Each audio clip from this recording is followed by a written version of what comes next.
Paix et bien, chers frères et sœurs. En cette deuxième semaine de carême, nous nous retrouvons pour notre cheminement. Alors nous allons nous disposer et inviter le Saint-Esprit à venir nous conduire dans cette méditation. Au nom du Père et du Fils et du Saint-Esprit. Amen.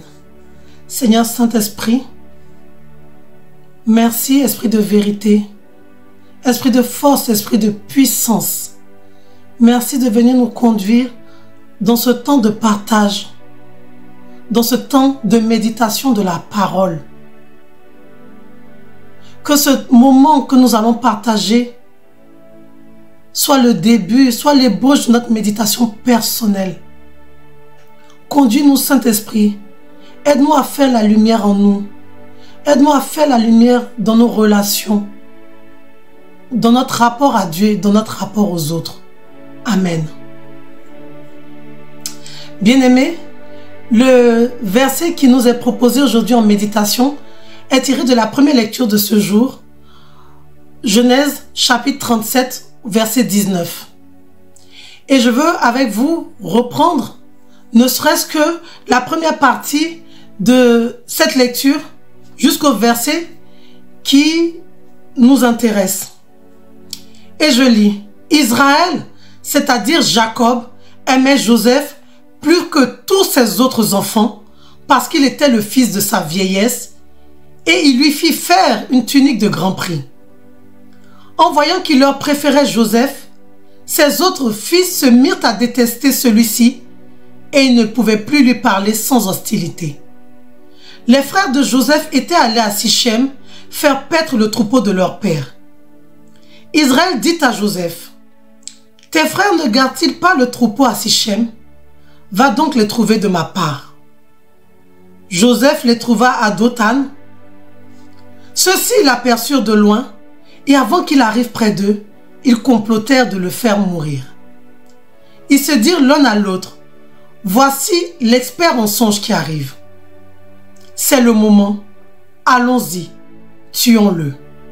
Et jetons-le dans une de ces citernes, nous dirons qu'une bête féroce l'a dévoré et on verra ce que voulaient dire ces songes. » Parole du Seigneur, nous rendons grâce à Dieu. Le verset donc bien-aimé est celui-ci: « Voici l'expert en songe qui arrive. Allons-y, tuons-le. » Ce verset, oh bien-aimé, nous interpelle sur ce qu'il y a au plus profond de notre cœur. Et je me réjouis qu'il nous ait donné en méditation durant ce temps de carême, où notre Dieu disait déjà à son épouse infidèle en Osée 2, le verset 16, « Ma bien-aimée, je vais la séduire, je la conduirai au désert et je parlerai à son cœur. » Bien-aimé, c'est ce que le Seigneur veut faire avec toi et moi durant ce temps de carême. Il veut parler à notre cœur. Et il nous donne de rentrer dans les profondeurs de notre cœur et voir ce qui nous anime profondément. Ici, il est question de jalousie. Pourquoi? Parce que Joseph était aimé de son frère, aimé d'une façon particulière, parce qu'étant le fils de sa vieillesse. Mais aussi, il était jalousé à cause de cela, mais aussi parce qu'il a eu à partager avec ses frères les songes qu'il avait faits. Et dans ces songes, l'interprétation qui en est faite est que ses frères et ses parents faisaient révérence à Joseph. Qui était-il pour que ses frères aînés doivent se courber et doivent lui faire révérence?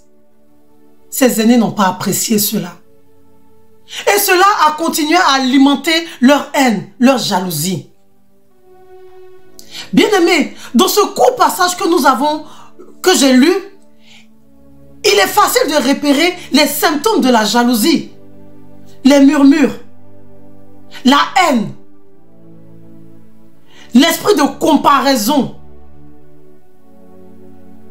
l'esprit de, comment dirais-je, de compétition, l'hostilité.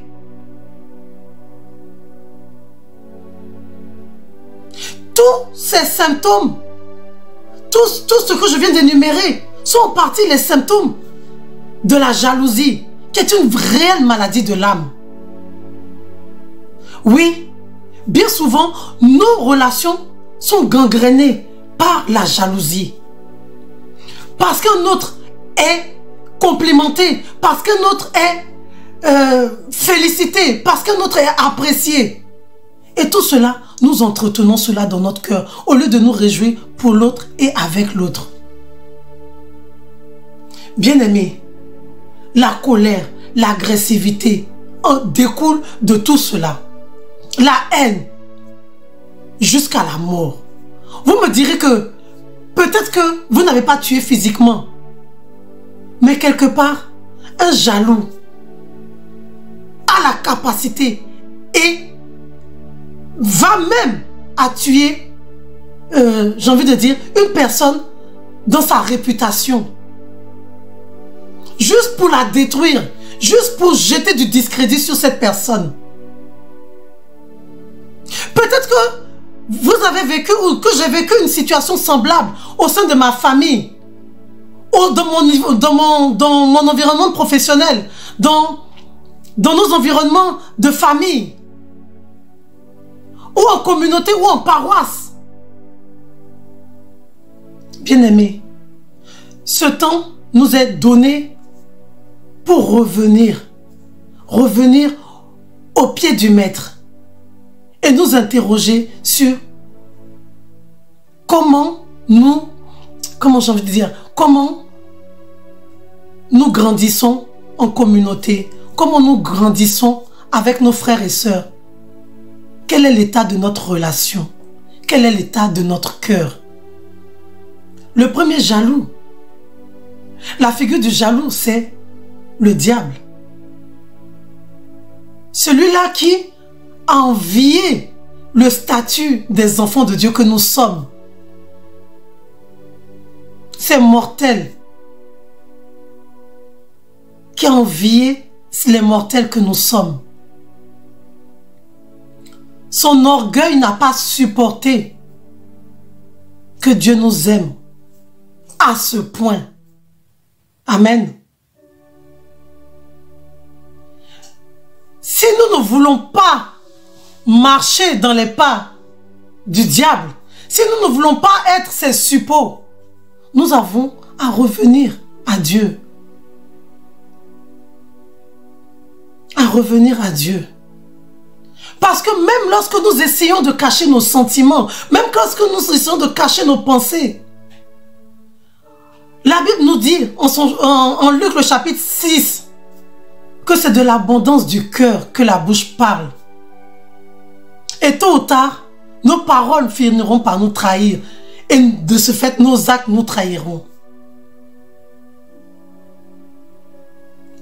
Proverbe nous dit, en son chapitre 4, verset 23, « C'est du cœur que viennent les sources de la vie. » On peut avoir différents maux, différentes maladies.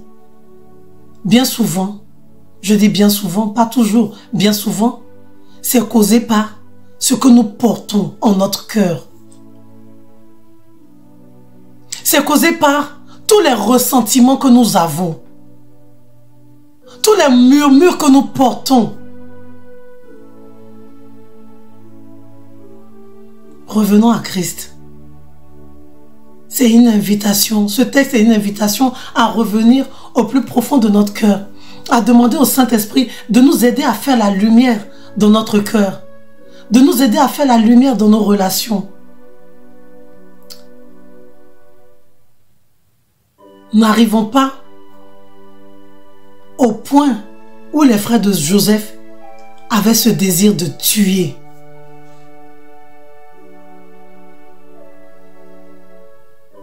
Avaient ce désir de tuer.